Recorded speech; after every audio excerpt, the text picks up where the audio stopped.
انا توا فرحان برشا اللي باش نقدم الفونسو كامبيزي اللي حضر معنا في اول كولوك عام 2017 ووقتها كان يحكي على اللغه الصقليه لا لانغ سيسيليان اللي قاعدين يخدموا عليها كي عاملين دي ترافو ولا لانغ سيسيليان. اليوم اللغه الصقليه لا لانغ سيسيليان ولات اون لانغ ريكونو من عند يونسكو وان شاء الله كيف كيف يصير اللغه التونسيه عن قريب.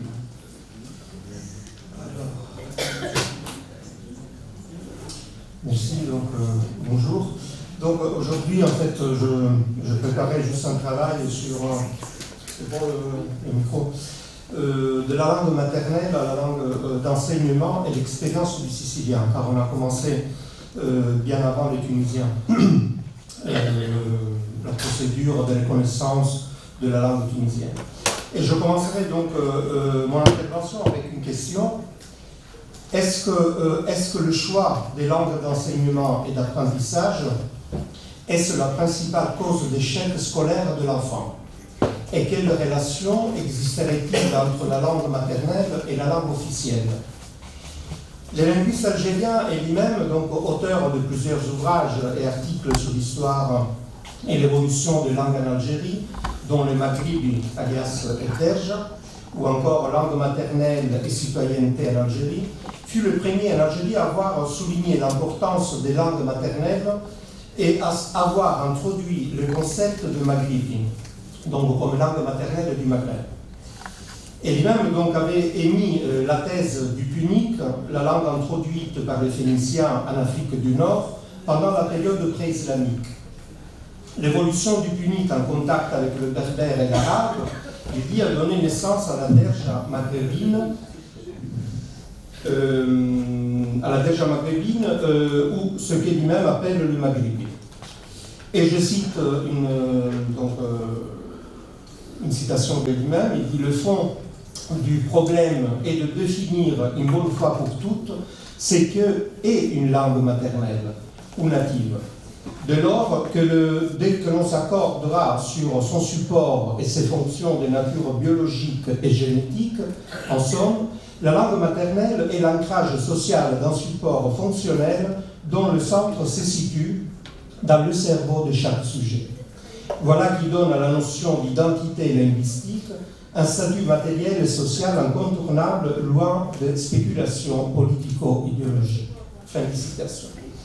Alors, il y a 3 à 4 mois, j'étais invité par l'UNESCO qui a reconnu, comme il a dit Hansi Cherif, donc le sicilien une langue, donc comme langue, pour participer à un colloque qui était organisé par le département de l'éducation et enseignement et qui réunissait une vingtaine d'experts dans le domaine des sciences de la langue et de l'éducation, dans le but d'examiner le bilan international des activités menées dans la dernière décennie en faveur des langues maternelles considérées toujours comme véhicules d'enseignement. Nous tous donc avons exprimé de nombreuses recommandations, dont l'une d'elles semble à mon avis mériter une attention particulière. Nous avons demandé à l'UNESCO de s'exprimer et de prendre une position claire et nette sur l'exigence de l'intégration de la langue maternelle dans tout processus d'enseignement et de saisir chacune ou chacun des gouvernements de ce problème, afin qu'on réfléchisse à l'importance des langues maternelles comme instrument de développement global, socio-éducatif et socio-économique. Alors, le fait de poser le problème à l'échelle déjà internationale représente un processus nouveau et oblige une remise en cause de la politique d'enseignement en Occident et dans les pays africains particulièrement concernés. Alors, de nombreux États affrontent déjà les problèmes et la différenciation entre langue au pluriel nationale et langue encore au pluriel d'enseignement, comme c'est le cas pour la Tunisie et pour la plupart des pays africains. N'oublions pas que nous ne sommes pas le seul pays dans le continent à faire face à un ou plusieurs problèmes linguistiques. Prenons comme exemple la République démocratique du Congo, où le Lingala, les Swahili, les Kikongo et les Tsiluba, langue maternelle de Congolais, se mélangent au français langue d'enseignement. Alors, d'où vient-il le problème? Je pense que le problème naît de cette centralisation du pouvoir, apparue jusqu'ici comme modèle indiscuté de toute mise en place d'un appareil d'État, investi de la mission de créer une nation, que ce soit en France, ou que ce soit en Italie, ou que ce soit en Tunisie, sans que jamais cet idéal n'ait été repris par des éléments significatifs de la population, et donc une centralisation aveugle s'exerçant au mépris de toute liberté et identité de l'individu. D'ailleurs, je suis fort convaincu que l'une des dominations, ou peut-être la domination la plus pesante, qui a engendré le centralisme étatique est la domination linguistique et culturelle. Car cette domination contient toutes les autres formes de domination. La langue maternelle devient donc opposée à la langue nationale dite du savoir, laissant entendre qu'il existe une hiérarchie irréversible dont le niveau mineur, la langue maternelle, qui pourtant nourrit la structuration de l'enfant, ne lui permet pas, lorsque celle-ci n'est pas la même que la langue d'enseignement, d'être correctement structurée en fonction de la connaissance à recevoir. Alors, dans ces cas-là, il s'agit bien de ce qu'on appelle la glottophagie, c'est-à-dire donc cette tendance qui a un idiome donc à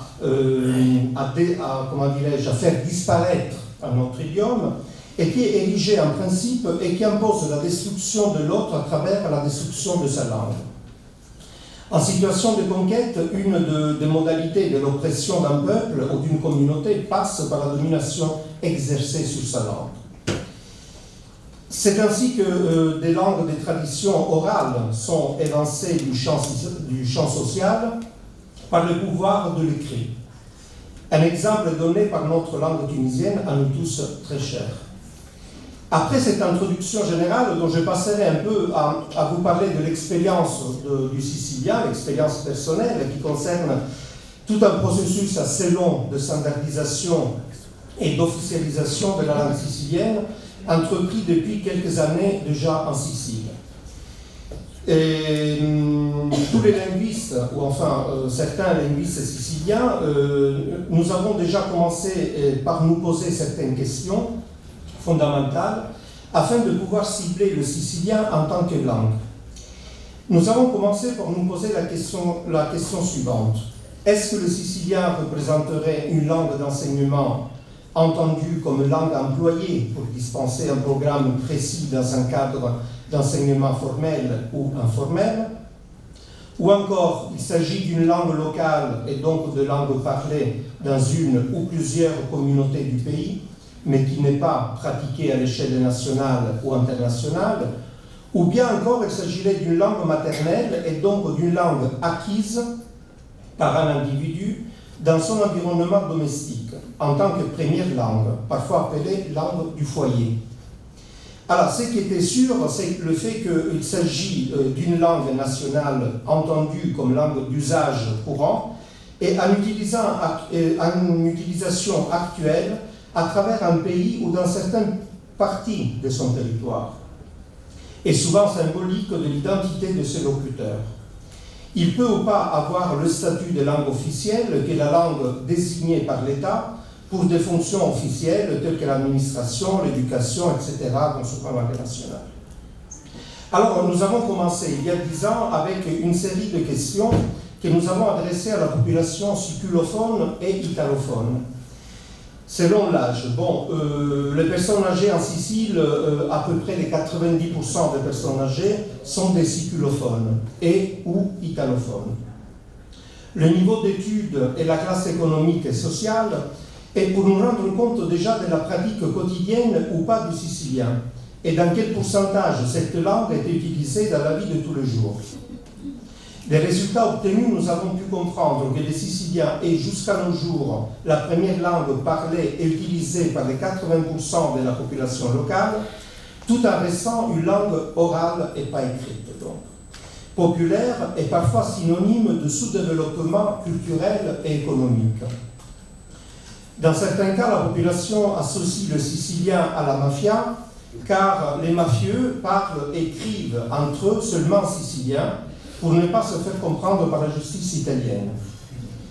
En effet, cette langue avait, à nos yeux, et a, donc de nos yeux, aux yeux des siculophones, un statut plus de dialecte que de langue. Je vous rappelle que l'Italie a reconnu il y a longtemps le sarde comme langue officielle et donc représente le sarde la deuxième langue officielle du pays, mais pas le sicilien. En 2017, des linguistes, des universitaires et des passionnés de la langue sicilienne, y compris moi, avons fondé à Palerme l'Accademia della Lingua Siciliana, donc cette académie de la langue sicilienne, dont je suis le président du conseil scientifique et membre fondateur. L'Académie a comme but principal la promotion de la langue et de la culture sicilienne en Italie et à l'étranger, particulièrement dans le pays de forte immigration sicilienne et où la diaspora constitue une force économique et électorale, comme par exemple aux États-Unis ou encore en Argentine, etc. L'Académie est aussi la seule institution italienne qui peut autoriser une publication en langue sicilienne. Suite à la fondation de l'Académie, au siège du Parlement sicilien à Palerme, donc l'ancien palais royal du roi normand, un grand problème s'est posé, et c'était le manque d'un manuel en langue sicilienne. Un livre existait déjà, mais ça remontait à la fin de 1800, et donc qui est écrit par un anthropologue et historien sicilien, Giuseppe Pitre, et donc impossible à utiliser. Donc avec un collègue de l'université de New York, donc on a pu travailler pendant 2 ans sur un manuel interactif qui est vendu avec un CD aux USA et en Italie, et adopté dans toutes les écoles où les Siciliens est aujourd'hui enseigné.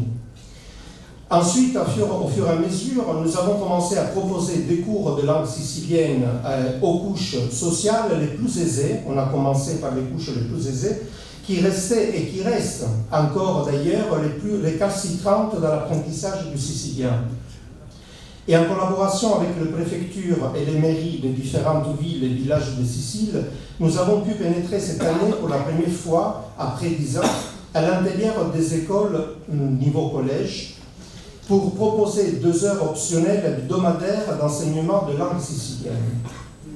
Alors, on a fait des expériences pour voir un petit peu la réaction des élèves. Alors, la première école que nous avons choisie se situe dans un quartier bourgeois de Palerme, où les collégiens maîtrisent parfaitement l'italien, mais pas du tout les siciliens, ou presque. Car à la plupart d'entre eux, leur est interdit de le parler à la maison ou ailleurs. Ils ont un niveau culturel excellent et appartiennent à la bourgeoisie locale avec des parents universitaires, avocats, médecins, ingénieurs, etc.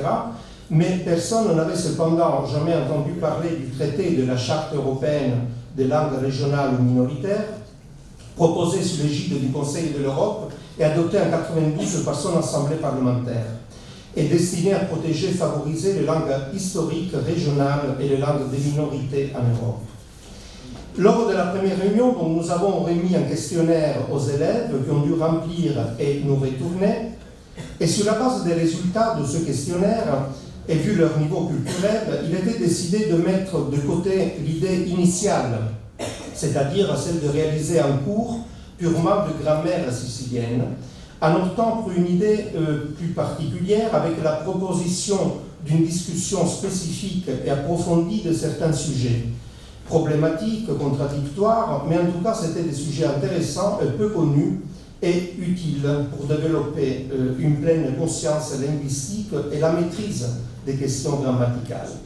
Donc on a abordé plusieurs sujets, le niveau d'études qu'ils avaient et les niveaux culturels, donc l'importance de l'étude de l'utilisation des langues régionales, ou encore l'école poétique sicilienne, l'avenir de la langue sicilienne, etc., etc. Alors, pour comparer l'expérience, toujours dans un collège de la ville de Palerme, mais cette fois-ci dans un quartier assez populaire, avec de gros problèmes socioculturels et économiques, avec un taux de chômage très élevé, et où domine la culture du travail noir et de la violence, nous avons choisi d'intervenir dans des classes siculophones, ayant le sicilien comme langue maternelle et maîtrisant très mal la langue italienne. Nous avons proposé pendant 6 mois l'enseignement des sciences naturelles en langue sicilienne, pour vérifier si l'enseignement en langue maternelle d'une discipline qui pose plusieurs problèmes à la classe, comme les sciences naturelles, pouvait résoudre totalement, ou au moins en partie, l'échec scolaire. Les collégiens se sont prêtés donc à l'expérience, fréquentant deux cours, le cours des sciences naturelles en italien et le cours de sciences naturelles en sicilien.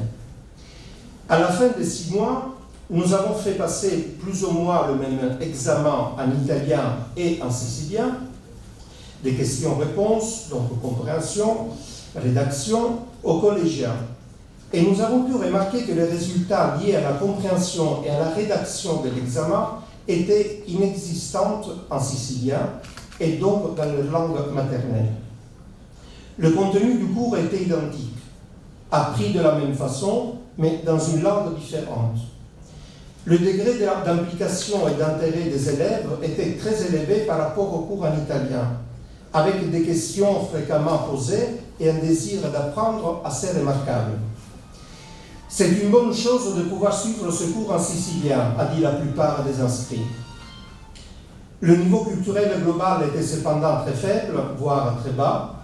Tous les élèves ont réussi l'examen final, y compris ceux qui pensaient ne pas être capables d'écrire en sicilien. Compte tenu de ces succès, l'Académie de la langue sicilienne s'est empressée de rédiger une relation assez détaillée, assez complète au gouvernement de la région Sicile, et c'est une région, je vous rappelle, l'une des 5 régions d'Italie à conserver un statut spécial et donc de semi-indépendance sur certains domaines par rapport au gouvernement de Rome, pour alerter donc les autorités sur l'importance de l'enseignement en langue maternelle. Sa perception différente des élèves par rapport à la langue nationale et leur fournir tous les résultats de l'enquête. Nous attendons toujours leurs réponses. Merci beaucoup.